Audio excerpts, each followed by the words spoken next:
Ok, dice, como le dije, este es un programa de podcast.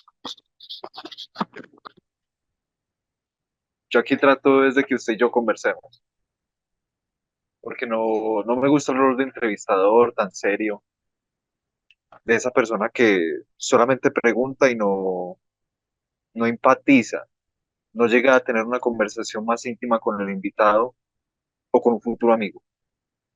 ¿Su merced desde cuándo está en la política? Desde que tenía 13 años en el Colegio Mayor de Jumbo, que me eligieron mis compañeros del tercero de bachillerato como representante del salón a un, a una, se creó la iniciativa de los compañeros estudiantes, se creó un centro cultural y se llamó Gabriel García Márquez. Entonces la idea era que cada salón tuviera dos representantes. Nosotros estamos en un colegio mixto, entonces que fuera un hombre y una chica, representantes del salón, del respectivo salón, desde el primero de bachillerato hasta sexto. Yo estaba en tercero de bachillerato y los compañeros del salón me escogieron como representante al Centro Cultural Gabriel García Márquez, que su objetivo principal era el tema pues del arte, la cultura, el tema de promover el teatro, la danza, la lectura, eh, un poco el deporte, pero menos. Bueno, ahí me comencé a involucrar, terminé al año siguiente, ya en cuarto, me eligieron presidente del Centro Cultural Gabriel García Márquez, una organización estudiantil que cogió una fuerza enorme. Estoy hablando del año 75, 76. En esa década del 70 el movimiento estudiantil de secundaria era muy fuerte. Promovimos varios encuentros nacionales de líderes estudiantiles. Hicimos unos en Cali, en el Santa Librada de Cali, uno de los colegios de secundaria insignia, así como el Cárdenas de Palmira, o como el Académico de Buga, o el Mariscal Sucre de Cartago, o el mismo Colegio Mayor de Jumbo. Bueno, colegios de todo el país. Hicimos un encuentro estudiantil de secundaria en la Universidad Nacional, pero estudiantes de secundaria. En ese en ese encuentro estuvo un personaje que se llamaba Gustavo Francisco Petru Rego, en ese encuentro de estudiantes de secundaria. ¿Ya? Bueno, desde por ahí ya venía también enrolado en la, digamos, en ese sueño de cambio que se construyó en el imaginario del M19. Ya venía enrolado allí, entonces por ahí comenzó mi actividad, digamos, política, no política electoral, sino política, ¿cierto? Después tuve la oportunidad de trabajar en una empresa en Cementos del Valle, y en esa empresa en Cementos del Valle también lideré procesos, digamos, de la clase obrera, ¿cierto? Inclusive tuve la oportunidad de ser negociador de las convenciones colectivas de nuestro sindicato. Pues arrancábamos unas muy buenas prebendas en defensa de nuestros derechos. Y ya más adelante fui muy activo en el Valle del Cauca, en el movimiento de la séptima papeleta, ¿cierto? Que, que concluyó esa juventud. Usted ahora, Sebastián, que es tan joven, esa juventud de la década del 80 y 90, logramos pues que se ganara el referendo para modificar y reformar la Constitución. Yo ya hacía parte, obviamente, de la Alianza Democrática M19. Bueno, estuve entonces en ese movimiento, después estuvimos apoyando todo lo que fue las listas de nuestro movimiento M, nuestra Alianza Democrática, coincidencialmente para esas elecciones de constituyentes, sacamos 19 constituyentes de 70. Un ejercicio bastante interesante y bueno, de ahí viene todo este proceso pues, que estamos ahora. Honorable vicepresidente, no, bueno, yo no estaba vivo en ese entonces. Quería preguntarle cómo fue el atentado al Palacio de Justicia. Bueno, el M-19 se caracterizaba por hacer acciones épicas, por hacer acciones cargadas de unos imaginarios importantísimos, comenzando por su expectativa cuando el movimiento, digamos, quería aparecer. Entonces ya viene, pintábamos las paredes, los grafitos, ya viene, ya viene el cambio, ¿cierto? Se acerca, creamos una expectativa allí que se cristaliza con la recuperación de la espada de Bolívar, que fue, digamos, el anuncio de la irrupción de este movimiento a su vida política militar. Yo no participaba del ala militar, porque pues además era muy niño, ¿cierto? Muy jovencito, pero sí había un ambiente muy fuerte de aroma M en mi municipio Yumbo, un municipio de clase obrera, digamos, ¿ya? Después hubo otro tema muy valioso, muy fuerte, que fue liderado por un profesor nuestro, además del Colegio Mayor, que fue la toma de la Embajada de la República Dominicana, que digamos fue exitoso, ¿cierto? Otro tema muy exitoso fue ya en el campo militar, fue el atreverse un 31 de diciembre a penetrar el Cantón Norte y sustraer o recuperar para la dinámica propia del M19 las armas en el Cantón Norte.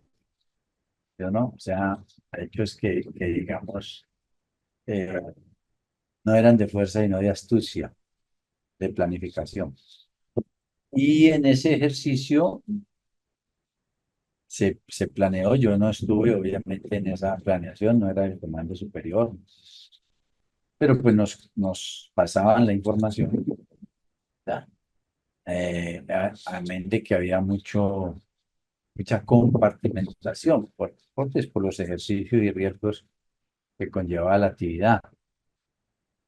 Se nos socializó por algunas formas, pues que iba a haber una acción contundente, ¿cierto? Porque se quería, pues, eh, plantear un proceso de conversa para la paz, pero que quería partir desde una posición de fortaleza y se quería también hacer un diálogo irruptivo con, en este caso, los magistrados de la sala de justicia El plan no era asesinarlos. del palacio. No, no, no, no, obviamente no era esa ni la intención, sino tomar posición del espacio, ¿cierto? Y generar unos diálogos allí que convocaran un proceso de diálogo de paz. Esa era como la tensión mayor. Lo que pasa es que, pues, claro, era una acción de fuerza, una acción militar. Y entonces, eh, seguramente los dirigentes, que inclusive tampoco estuvo el presidente, el compañero Gustavo Petro, no estaba en esa dirigencia. Estaba encarcelado en una, por ser Además, alcalde de estaba, Zipaquirá. además estaba en ese momento encarcelado. Por ejemplo, esa era una de las situaciones que se iban a plantear ahí, porque había mucho compañero nuestro del M y incluso de otros movimientos que estaban presos, ¿cierto? Eh, pero digamos, el ejercicio como tal no tuvo la precisión requerida, los tiempos requeridos y hubo un contraataque feroz, ¿cierto? Del ejército, como pues se ha corroborado, que no respetó al ganar en fuerza y recuperar el espacio, no respetó la vida de las personas de ninguna naturaleza allí, ni de los empleados, ni de los magistrados, ni de los compañeros nuestros que estaban, digamos, en la acción. No les interesó eso, y ahí había una orden pues, de matar. Eso fue lo que pasó. Y fuera de eso, digamos, pues sí se provocó un enfrentamiento y podríamos haber dicho que en el enfrentamiento, ¿cierto? Cruzado, pues caen personas y pierden la vida. Pero realmente ahí hubo una sevicia, porque ya la fuerza era de 100 a 1, por decirlo así. Y fuera de eso, no solamente los compañeros que estuvieron a cargo de esa operación, sino personas como los mismos magistrados y los mismos empleados, señoras del servicio, de la cafetería, que fueron pues ultimadas allá esa prenda que se hizo el Palacio de Justicia. Yo creo que esa historia pues, sigue en algunas investigaciones sobre ese. Está sentenciado por por la Claro, pues, desaparición de cuerpos, vicepresidente. porque hay pruebas de que salió gente, la sacaron de ahí, la llevaron hacia otros sitios y nunca esa ¿Volvió? gente apareció. Bueno, yo creo que de todas maneras no es justificar, pero sí hubo una acción de supremacía de fuerza indiscriminada. No era necesario, no era necesario para el evento como ya estaba controlado. Bueno, algunos dirán, no, es que la culpa fue de ustedes por atreverse a una acción de esas. Pero lo que sí nosotros sabemos, la ciencia cierta, es que nunca el M estaba pensando en acabar vida o algo similar. El M de su ideario era, sigue siendo, porque nos sentimos con ese ideario mucho y muchas, es respetar la vida y hacer que la vida no muera en primavera, como fue una de las frases que nos dejó uno de los comandantes más queridos de la historia del M-19, compañero comandante Carlos Pizarro. Honorable vicepresidente, yo le quería preguntar por qué Caracol, mediante la serie El Patrón del Mal, desinforma al pueblo colombiano, les dice que el M-19 fue financiado por Pablo Escobar y uno de los gatilleros, alias Popeye, dice que Pablo Escobar era de izquierdas.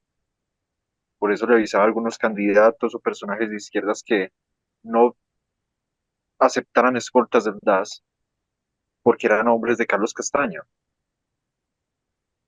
Entonces, ¿cuál es, si Bueno, pues hay algún papel de narcotráfico en el M-19? mm, yo, digamos, la información que tuve fue algunos episodios de personas del narcotráfico, además una anécdota con el hoy presidente. Eh, Se acercaron a ofrecer un dinero para que en el Senado se tomara una posición de defensa contra la extradición, ¿sí? De defensa contra la extradición. Pues obviamente la respuesta fue contundente. Nosotros tenemos una posición contra la no extradición. Nosotros defendemos nuestros nacionales, ¿cierto? Pero no tenemos una defensa contra el delito. El delito es el delito. Una cosa es la defensa de nuestros nacionales y otra cosa es nacionales que cometan delitos. Esa fue la posición nuestra y siempre ha sido y seguirá siendo así. Porque ahora se nos dice por ahí que porque nuestro presidente firma, ¿cierto? Boletas de extradición. Él las firma cuando comprueba, y la autoridad así lo hace, la Corte Suprema, comprueba que ese nacional, con el dolor nuestro, ha cometido delito. En este caso, pues, delito de narcotráfico. Y ese tuvo un punto alto, recuerden, cuando eh, Estados Unidos pidió la extradición de un señor hermano de una persona muy querida nuestra, la senadora, ex senadora Piedra Córdoba, Que en paz descanse. que en paz descanse, ¿cierto? Pues ahí hubo un rollo durísimo porque al presidente le tocó firmar la extradición. Esa persona demostrando primero su condición, ¿cierto? Y segundo, obviamente, que aquí no es de amiguismo o sino de, obviamente, las circunstancias definidas por las gentes que tienen la potestad, en este caso los jueces. Eso es lo que yo conozco, ¿cierto? No, y la verdad, pues, como te digo, es fácil comprobar las cosas, ¿sí? El M-19 nunca tuvo recursos. Entonces, si hubiera estado apoyado por el narcotráfico, pues habíamos tenido carros, armas, bueno, quién sabe qué cosas. ¿Sí? Pero el M-19 es similar a nuestra Colombia humana. Esfuerzos propios, hermano. Inventivas. Pero ahí vamos. Y vamos bien. ¿Ya? Vicepresidente, en el Valle les tenemos que aplaudir y hacer un reconocimiento porque, si mal no estoy, creo que son 4 senadores del Pacto Histórico o alternativos que colaboran para el Pacto Histórico. ¿Qué procesos de unidad se han logrado durante el tiempo? Usted que ha sido coordinador de varias campañas a la presidencia del Senado, ¿cómo una ciudad, o bueno, el pueblo de una ciudad, se organizó para ser una de las fuentes de los votos de la izquierda? Yo creo que aquí hay unos análisis, pues tienen que ser de tiempo y profundos. Estamos hablando de un valle que es muy diverso, ¿cierto? Su norte pro centro democrático, su centro ya un poco eh, más digamos, neutral, sin ser de derecha, pero tampoco sin ser de izquierda, y su sur sí muy partidario de procesos, digamos, progresistas y de izquierda. La mayor población obviamente está en el sur, porque es Cali, es Buenaventura, es Palmira, el Jumbo, Florida, Pradera, Jamundí, donde esta corriente de pensamiento es muy fuerte, es muy fuerte, muy fuerte. Tiene una juventud que se viene formando, que crece en su formación y tiene una juventud que reclama derechos, Y esa juventud que reclama derechos, pues ya lo ha expresado en algunos procesos electorales, pero obviamente el más fuerte fue en este proceso electoral del 2022, que se expresó reclamando su derecho y fue el proceso electoral. Paso no fácil para los jóvenes y que era como uno de los argumentos que escuchaba uno en las discusiones de la política, una de las esperanzas que tenía la derecha para mantener, para mantener el poder. Decían, esto pasó ya en el 18 y no se logró porque los jóvenes ese día se van de paseo, ese día hacen enguayabados. O sea, falta conciencia política para, para cumplir con ese deber democrático ese domingo, ese último domingo de octubre en las regionales y en el caso de las presidenciales en mayo y en junio. Ellos abrigaban la esperanza que se rompió totalmente en el caso del Valle, porque el Valle fue obviamente protagonista de primer nivel en el tema del estallido social, ¿cierto? En el tema del reclamo de los derechos, Cali y el Valle en general, incluso el norte, porque ahí tenemos hoy jóvenes valientes de las primeras líneas, como los llamamos, en Cartago, en Obando, en Zarzal, ¿sí? En Bugalagrande, en La Paila, o sea, en todo ese corredor, digamos, de la carretera central que une al valle con Quindío y Risaralda y Caldas. Eh, en todos los municipios hubo una fuerza juvenil que irrumpió en esta ciudad. Obviamente por su magnitud, pues Cali, Palmira, Jumbo y Buenaventura fueron ejemplarizantes. Y eso permitió sacar esa diferencia de escasos 720.000 votos, pues, que, que marcaron la diferencia entre Gustavo Petro Sí, señor. Estábamos hablando de cómo los procesos de unidad pues y, lograron y eso, 200.000 votos. el Valle le puso a la campaña presidencial en segunda vuelta 1.300.000, un millón, espérate a ver, como 1.600.000 votos. Pues, digamos, porcentualmente, la mayor votación de Gustavo Petro la puso el Valle del Cauca. Porcentualmente, ¿no? La mayor votación en Bogotá, pero obviamente el volumen de población de Bogotá, pues supera al Valle en más del doble, ¿ves? Entonces nosotros cuando hacemos el análisis porcentual, la región de mayor votación para Gustavo Petro es el Valle del Cauca.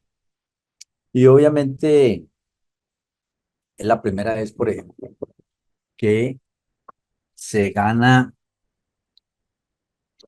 se gana las elecciones a Cámara en el Valle del Cauca.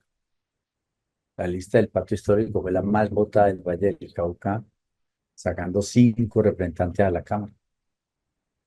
430.000 votos aproximadamente. O sea que hay una fuerza importante. Un número similar para Senado también.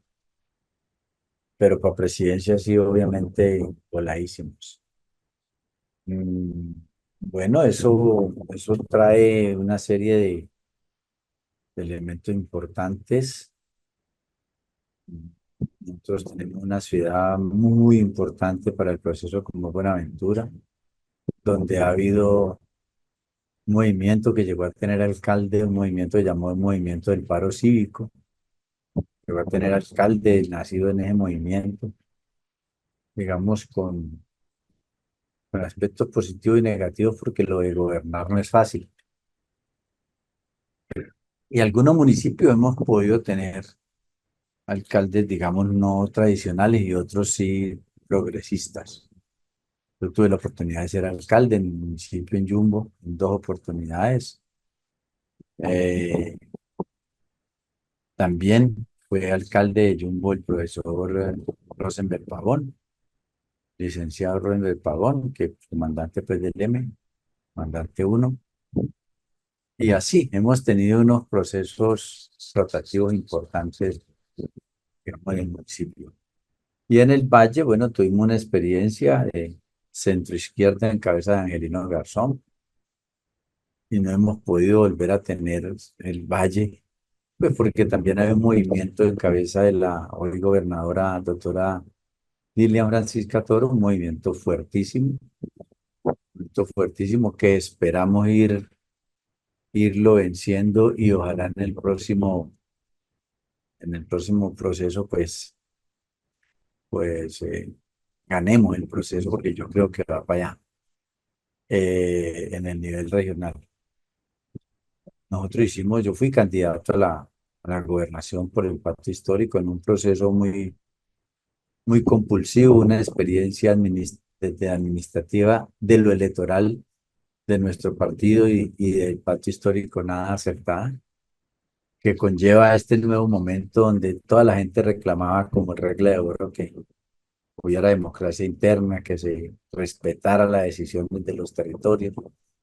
Bueno, y ya hemos consensuado que esa participación se va a respetar, que deben haber mm, mediciones populares o consultas en los territorios en el marco del proceso electoral para que sean vinculantes y que eso desencadene la posibilidad real de poder jugar mediante listas cerradas, ordenadas mediante ese proceso de elección de consultas, listas que garantizan la participación de la mujer y que puedan llegar a los escenarios de toma de decisiones. Yo creo que eso es un avance enorme. Eso nos va a permitir que se acerquen a este proceso sueños de liderazgo sociales se van a acercar porque ya hay unas reglas de juego claras y una participación que va a ser medida, donde no podemos engañarnos diciendo, no, es que yo soy esto y esto y tengo tanto. Bueno, pues midámoslo y hay un momento y un ejercicio de medición que lo corroborará. Pero lo importante es que se tenga garantía de que se le respeta lo que su trabajo, sus simpatizantes, sus proponentes, así lo respalden. Digamos, hice como un análisis, terminé de soslayo en esto que es lo que viene, el sueño de tener un partido unitario fuertísimo que garantice mejores apuestas para cámaras y Senado y que garantice obviamente conducir el proceso presidencial y llevarlo al triunfo en el 2026. Vicepresidente, yo tengo un conflicto muy grande con el progresismo actualmente, y es que si una persona está capacitada para un cargo, independientemente de si es hombre o mujer, debería ocuparlo. En algunos en algunas listas, en algunos procesos, de hecho, entorpece la lista cremallera con paridad de género. A opinión personal, piensa que todos los casos debe aplicarse paridad de género, aún así no se llegue a un acuerdo, a que alguien capacitado ocupe un cargo independientemente de su género.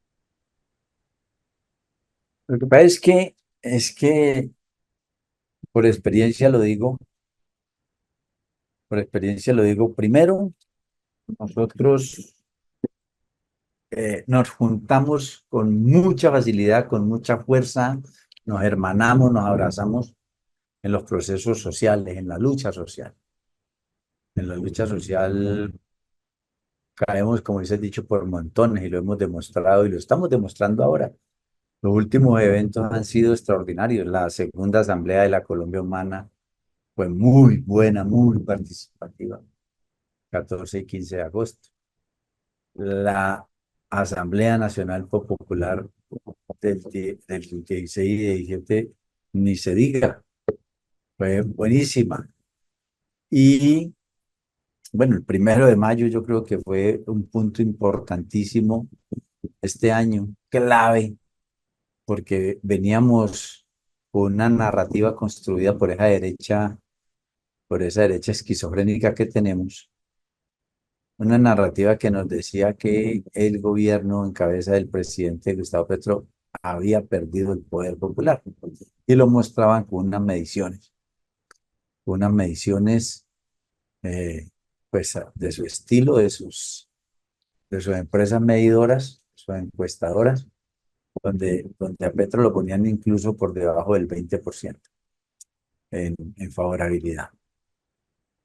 Y, e hicieron un gran ejercicio de convocatoria el 21 de abril pasado.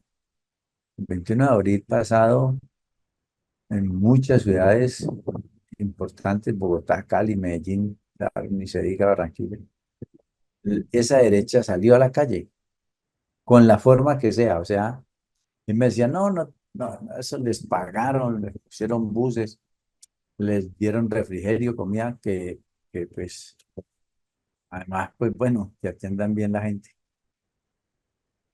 Pero yo les decía, pero es que eso lo hacen el día de las elecciones también, por eso sacan gente, ¿cierto?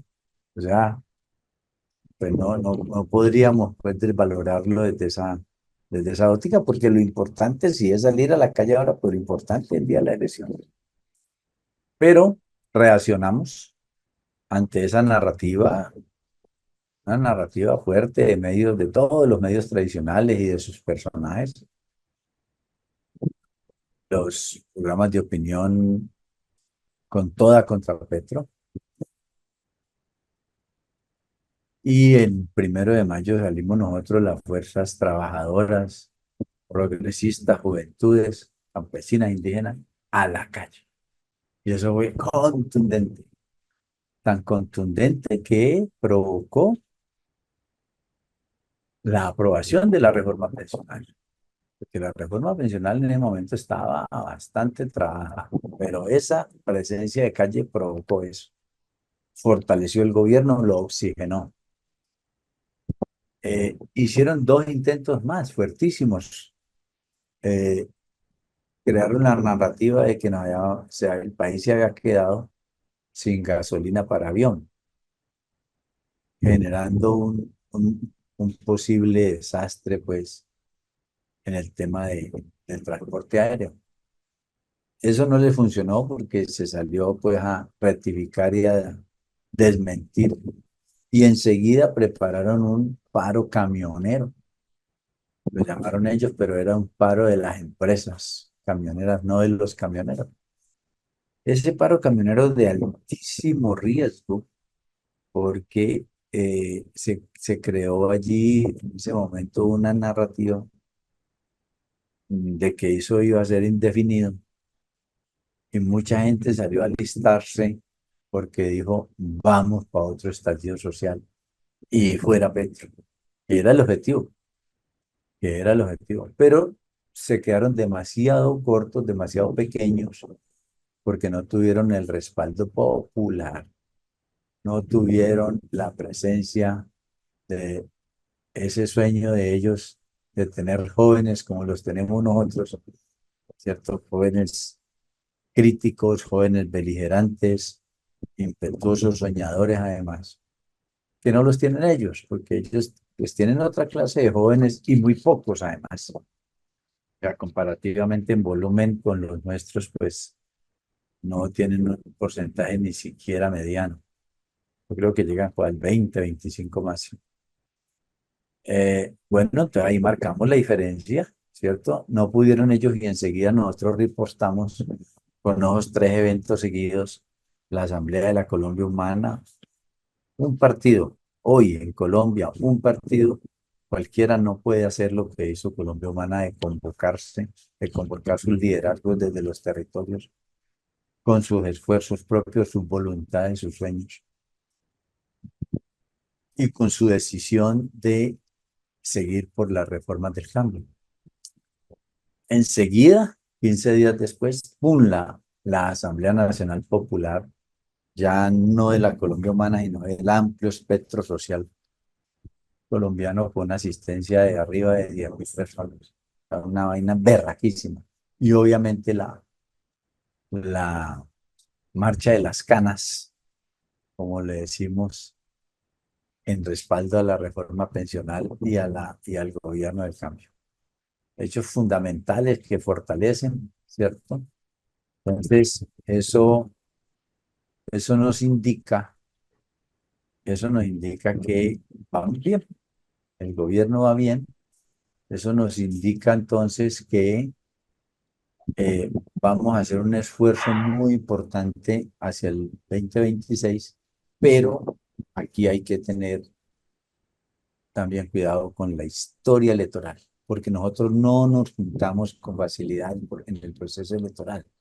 En el proceso electoral viene la dificultad, en el proceso social sí. Entonces tenemos que tener, si se quiere, un método, una regla de oro, la llama yo, para que nos sintamos tranquilos mientras pueden aparecer otras formas, ¿cierto? Entonces yo lo que pediría es que, como tú dices, una persona, un compañero, puede tener muy buena formación, que los hay, no son muchos, los tenemos pocos, pero como este es un tema de trabajo popular, un tema de tener procesos, ¿ya?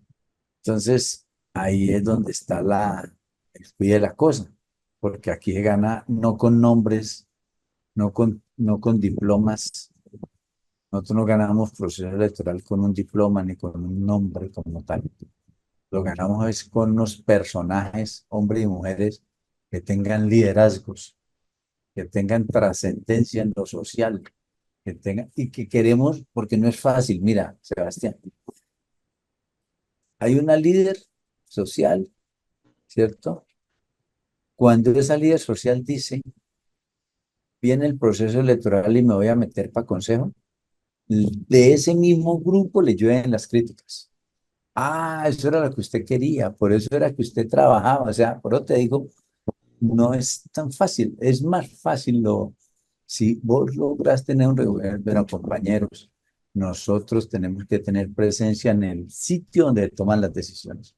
A nosotros la política nos afecta, sobre todo a los que tenemos esta vena de lucha social, de lucha por la defensa de los ríos, de los páramos, de los animales, por la defensa de los derechos. ¿Sí? Nosotros tenemos que tener la conciencia que nos podemos reventar en la calle, ¿cierto? Como lo hemos reventado, y en donde se toman las decisiones es en los sitios donde están los elegidos del proceso electoral, ¿sí? Y esas decisiones, en la mayoría de los casos, se rescatan los últimos 2 años de este gobierno de Petro. De ahí para atrás, las decisiones en contra de la mayoría de la gente, porque son decisiones que estaban amarradas a los compromisos de ayudas económicas que le hicieron empresarios, bueno, toda esa gente que mueve el proceso electoral a los que quedan elegidos, ¿cierto? Vimos, por ejemplo, que la reforma pensional tuvo objeciones ¿de quién? Desde los fondos. Resulta que los fondos patrocinaron la campaña del uno, del otro, del otro, del otro. O sea, lo hacían para eso, ¿ves? Vemos aquí entonces, ¿cierto? Que no permitían, por ejemplo, que nosotros reafirmáramos el acuerdo de Escazú, ¿sí o no? ¿Por qué? Pues porque hay unas empresas ahí de explotación minera, tal, detrás de eso, que ponen plata para las campañas de Senado, para las campañas de gobernación y presidencia. Entonces, ante eso que es una realidad y que no la podemos superar fácilmente, no nos toca sino en el proceso electoral, nuestros mejores hombres y mujeres, y juntos, no separados, para poder ir con posibilidad, y ya lo demostramos. Yo lo digo, yo lo digo en algunas conversas, y no es porque yo sea, voy a tomar un poquito de agua.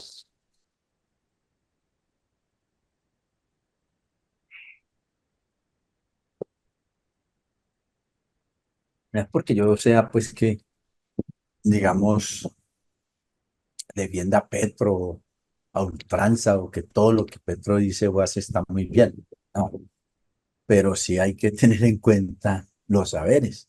Aquí lo que tenemos que juntar es el saber que se adquiere, bueno, en libros, estudiando, pero también con los tiempos, con las experiencias, con las vivencias, ¿cierto? Y el ímpetu, las ganas, el deseo, juntar eso de los mayores ya, yo me encuentro ahí con los jóvenes y jovencitas.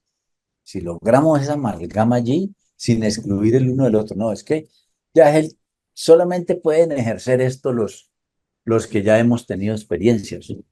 Bueno, pues seguramente sí, pero también a que venga el camino. Mire, es que eso lo hace la derecha. La derecha lo hace, la derecha prepara a esos muchachos y muchachas para el ejercicio político electoral. Los manda a estudiar carreras para eso, ¿ya? Por eso nosotros hoy, pues, somos afortunados si en las cortes tenemos de esos grandes estudiosos del derecho, en las cortes tenemos gente progresista. Una fortuna, una cuestión de azar. Nosotros no hemos preparado gente para eso. Que tenemos dificultades para estudiar. Tú mismo lo decías ahora, gracias a mi papá que me dio esta posibilidad de estudiar periodismo. Tú eres un afortunado en medio de este montón nuestro. Yo no tuve esa fortuna, por ejemplo, te lo digo, no tuve esa fortuna. Yo salgo de mi bachillerato, voy a la universidad, fui el cuarto mejor bachiller de Colombia en el IFES del año 79. Voy a la Universidad del Valle, quedo por el traje porque era con el IFES. Me asignan residencias, estoy en sexto semestre de ingeniería industrial por las políticas de los gobiernos de recortar los recursos a las universidades, cerraron las residencias y quedé fuera, porque yo no tenía con qué ir de Jumbo a Cali, quedé fuera y no tenía papá que me pudiera soportar mis pasajes. Yo lo único que necesitaba era los pasajes, yo era el mejor estudiante. Entonces, nada, no pude. Entonces me tocó, como yo jugaba fútbol y más o menos bien, conseguí trabajo en una empresa, me tocó el premio obrero. Y trabajé 18 años en empresa, Cementos del Valle, como obrero. Y después, en el año 2000 tomo la decisión, para el año 98 tomo la decisión de retirarme de ahí, de Cementos del Valle, y con las cesantías pagué los 11 semestres que de la carrera que iba a estudiar, que era administración pública, a los 42 años. ¿Ya? Cuando eso lo he podido lograr a los 22, yo había tenido respaldo familiar o del Estado. Yo había sido profesional a los 22 años, profesional a los 42 después de haber transcurrido como obrero, que no, pues no me arrepiento, ¿cierto? Lo hice bien, pero, pero yo había podido ser profesional a los 22, no a los 42. ¿Ves? Entonces es una tragedia que tenemos nosotros. No tenemos la posibilidad de preparar nuestra gente para que asuma los cargos de dirección desde el pensamiento progresista liberal. Se prepara una gente, asume los cargos de dirección, pero con el pensamiento conservador, porque vienen de esas familias. ¿Sí ven? Yo, por ejemplo, señor vicepresidente, mi padre trabajó durante 8 años en la Defensoría del Pueblo. Lastimosamente perdió su cordura en esa institución. En un país tan conflictivo como Colombia, es constante la violación de derechos humanos como el desplazamiento forzado. No solo el desplazamiento forzado, sino también las amenazas de parte de paramilitares, gota a gotas. Y toda esa gente iba a la defensoría a plantearle problemas a mi padre. que aún así tenía la alegría de un viaje cada fin de semana, o ofrecerle a algún familiar pagarle la universidad. Claro, Más de uno lo rechazó estúpidamente. Yo, por ejemplo, ni siquiera he podido graduarme del bachillerato. Pero si el movimiento social entendiera la finalidad misional del padre Camilo Torres, que en sí las iglesias tienen un rol con la sociedad, no solo impactar moldes sociales y moralidad. La iglesia estaba con una finalidad de darle pan al pobre, atender a la herida. De aquí a 70 años la institucionalidad colombiana supuestamente se desligó de la iglesia, pero pocos han sido los movimientos sociales como el Ejército de Liberación Nacional, conocido como el ELN, que a base de la Biblia, un movimiento religioso, también impulse la revolución social. Podemos hablar de Jesús, que era una de las tribus más conflictivas políticamente.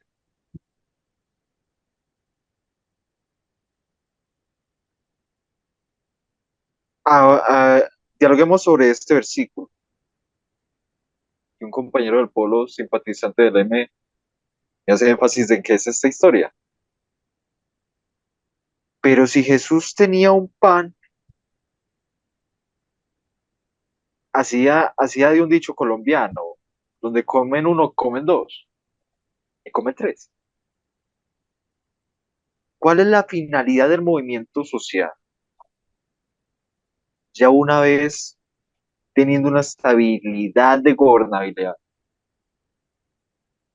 como es la implementación del programa de puntos de abastecimiento solidario. Esa es la finalidad del movimiento social, darle pan al que no ha visto un un Dios que perfectamente siendo mudo, cojo, ciego y sin ser omnipotente, con ganas de ayudar bastaría.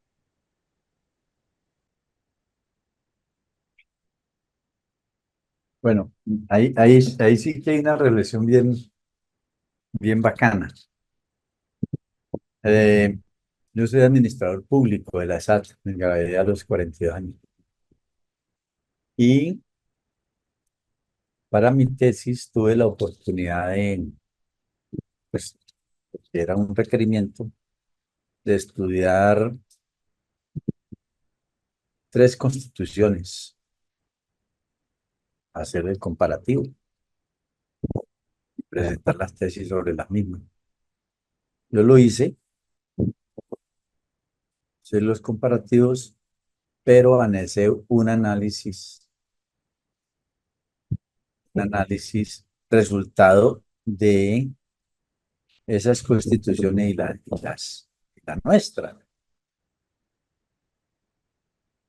La constitución, su fin es reglar el quehacer ciudadano. Esa es el fin de la constitución es reglar el quehacer ciudadano, normarlo, normarlo, ¿eh? Normar el quehacer ciudadano. Entonces en la constitución está, ¿cierto? Cada uno de los temas del quehacer ciudadano. Y lo mismo las otras constituciones del mundo son así todas. Y, y gruesas, llenas de artículos, ¿cierto? Entonces yo decía, por ejemplo, si tú miras la Constitución, ¿cuántos artículos hay sobre la defensa de la vida? ¿cierto? El derecho a la vida,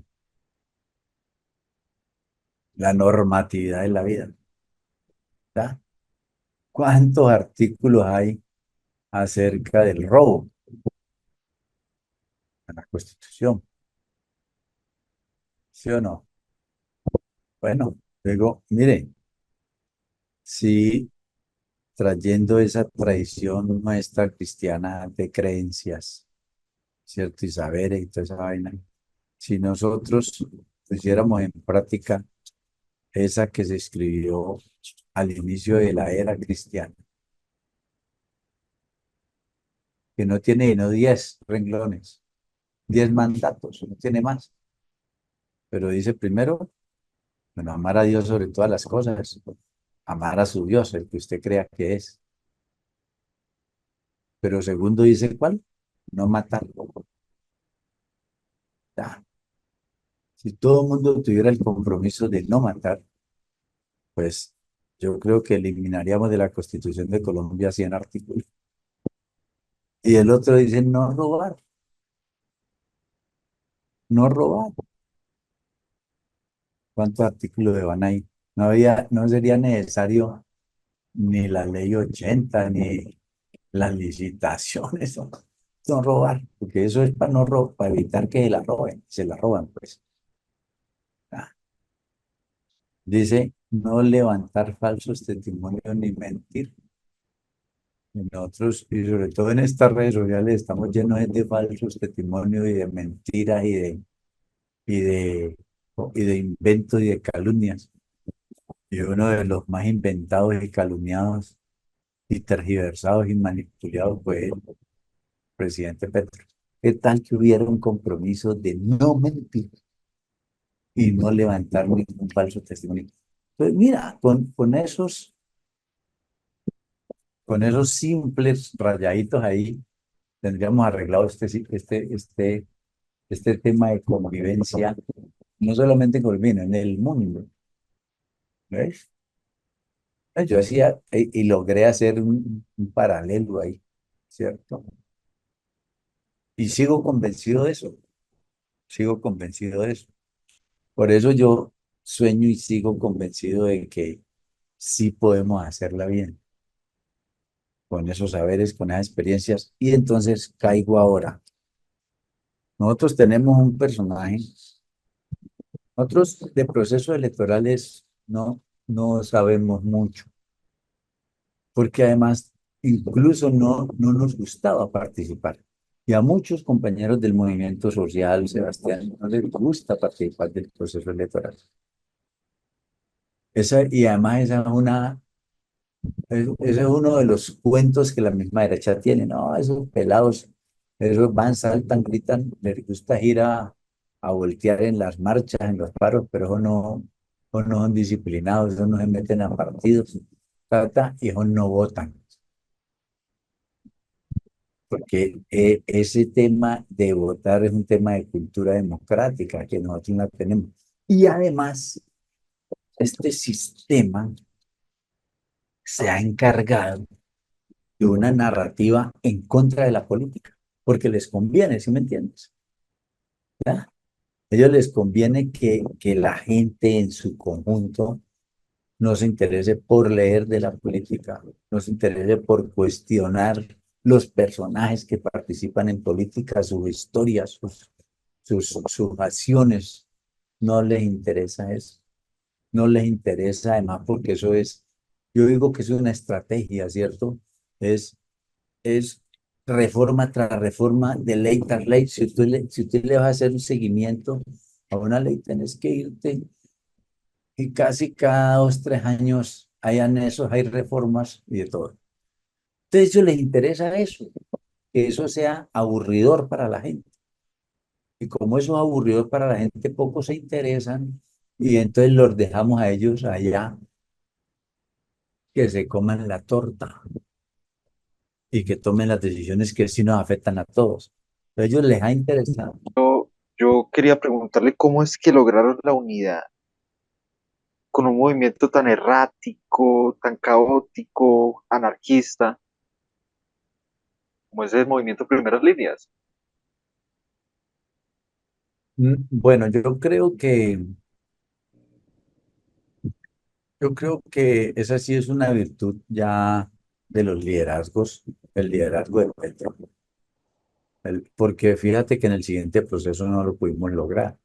Yo recogí un apoyo de algunos sectores, pero no un apoyo así en el proceso de gobernación, pero ya eso del liderazgo, ¿cierto? De la circunstancia y de Petro, y que yo creo que fue tan malo el ejercicio que hizo Duque, que de verdad casi que por poner un dicho popular, fue la gota que derramó el vaso.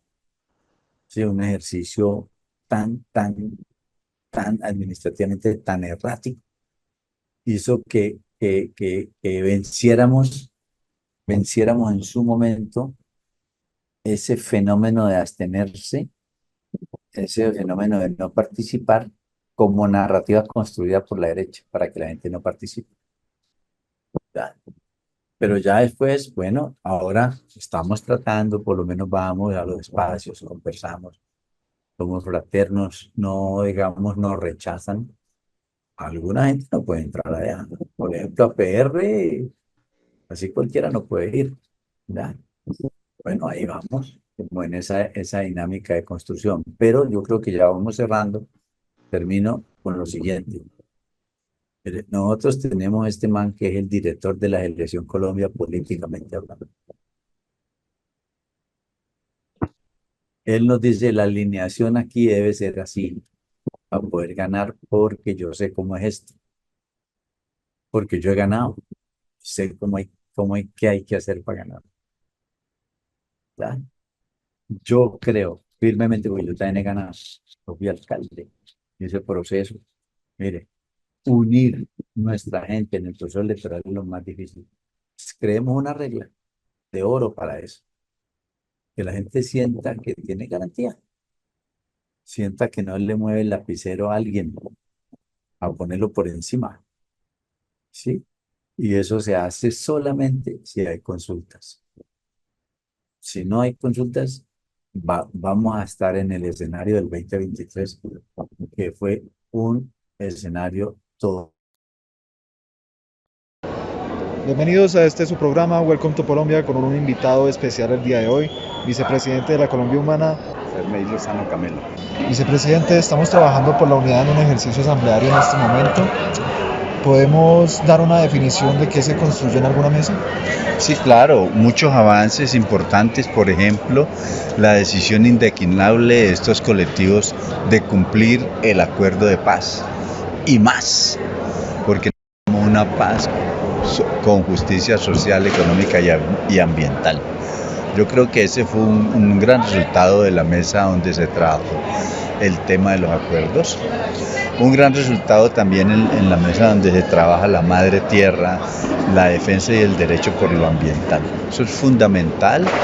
Nosotros somos un gobierno que incluso a nivel internacional hoy es reconocido porque su presidente, vicepresidente y nosotros como colombianos defendemos nuestro planeta y queremos que esa lucha contra el cambio climático y los fenómenos que nos afectan sea una lucha de todos y todas. Y también en los temas procedimentales. Nosotros sí creemos que tenemos que buscar la unidad con fraternidad, pero con reglas claras.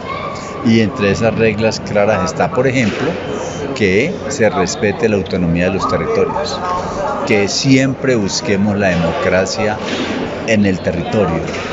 Entonces hay un mandato, tanto de la Asamblea de la Colombia Humana como de esta Asamblea Popular Nacional, de que construyamos poder local para defender las reformas, pero poder local para acceder al poder en el municipio, al poder en el departamento y al poder en la nación. Y que eso le pongamos un método, por ejemplo, que siempre que vamos a escoger nuestros candidatos y candidatas, a lo que sea por consultas populares, vinculantes, o sea, a través de la registraduría, para que esos acuerdos tengan fuerza y se cumplan.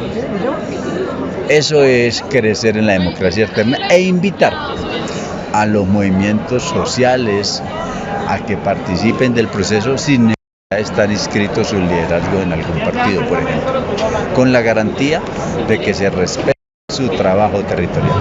Yo creo que son avances muy importantes. El mandato general de esta Asamblea Nacional Popular es: vamos a seguir en esta lucha por el cambio, en esta lucha porque de verdad se hagan las reformas sociales que nuestro país, nuestra gente necesita. Necesitamos que se reafirme la reforma pensional, necesitamos que a partir de mañana mismo llegue la reforma laboral de nuevo. Ya la semana pasada se volvió a impetrar a nivel de Congreso la reforma a la salud. Necesitamos que se avance y se reafirme esa voluntad del gobierno del cambio, de que esas reformas tengan éxito en el Parlamento para que tengan éxito en la sociedad colombiana. Vicepresidente, hubo una falta de unidad, de procesos de unidad, de llamamiento a las masas en el 2023 en las elecciones regionales. Podríamos decir que la pérdida de la alcaldía de Bogotá, por ejemplo, fue falta de trabajo político o de interés político. No, yo creo que se nos cogió el tiempo en el tema organizativo, y ese tema organizativo nos pasó factura ya cuando el proceso estaba encima. Por eso proponemos, y ese es el sentir de los colectivos, de que hagamos toda una metodología de trabajo, pero desde ya en los territorios, para que tengamos éxito tanto en el próximo 2026 y en el 2027 en las locales y regionales. Presidente, vicepresidente, en este momento el pueblo está pidiendo reelección, pero el presidente está cansado. El ejercicio de presidencia es agotador. ¿Piensa que resistiría otros 4 años en la presidencia para cambiar este país en el periodo de transformación? Bueno, pues el presidente, digamos, no aboca a que por iniciativa de él aparezca de nuevo la posibilidad de la reelección, pero también eso puede ser una iniciativa popular, ¿cierto? También hay otras voces, otras visiones que dicen, por ejemplo, que lo que más podría convenir al país es que se amplíe el periodo no solamente presidencial, sino el periodo de todos los mandatarios y los elegidos a 6 años, o sea, 2 años más. ¿Por qué? Porque es evidente que en el análisis del fenómeno administrativo de lo público, periodos de 4 años cruzan muy rápidamente, por ejemplo, el proceso electoral, el tema obviamente de que las personas que están en el Ejecutivo se tengan que prever no inhabilitarse, o sea, hay un análisis allí que dice que sería muy conveniente alargar los periodos desde ahora. Bueno, vamos a ver qué dice la gente, qué es lo que realmente tiene la voz, ¿cierto? Estos artistas nuestros de las regiones, por ejemplo, que hicieron presencia en este 14 y 15 aquí en la capital, en la Asamblea Nacional Popular, diciendo nos interesa mirar esas posibilidades, y yo creo que puede caminar una propuesta en ese sentido. Vicepresidente, con todo respeto se lo hago, una preocupación tanto como militante como persona que hizo parte de mover la línea ética. ¿Estamos satisfechos o el fin justificó los medios? No, para nada. Nosotros creemos que aquí hay un principio, y ese principio es el respeto por los valores, el respeto por lo público, por sus recursos. Y creo que indiscutiblemente de ahí no nos podemos mover. Esa es la única forma de avanzar en superar la pobreza, superar la desigualdad y ganar en este contexto hoy de tantas dificultades que tenemos. Aquí tenemos que ser pulcro en el manejo de los recursos públicos y en la conformación de nuestro hacer y parecer. Yo creo que lo ético está por encima en todo proceso.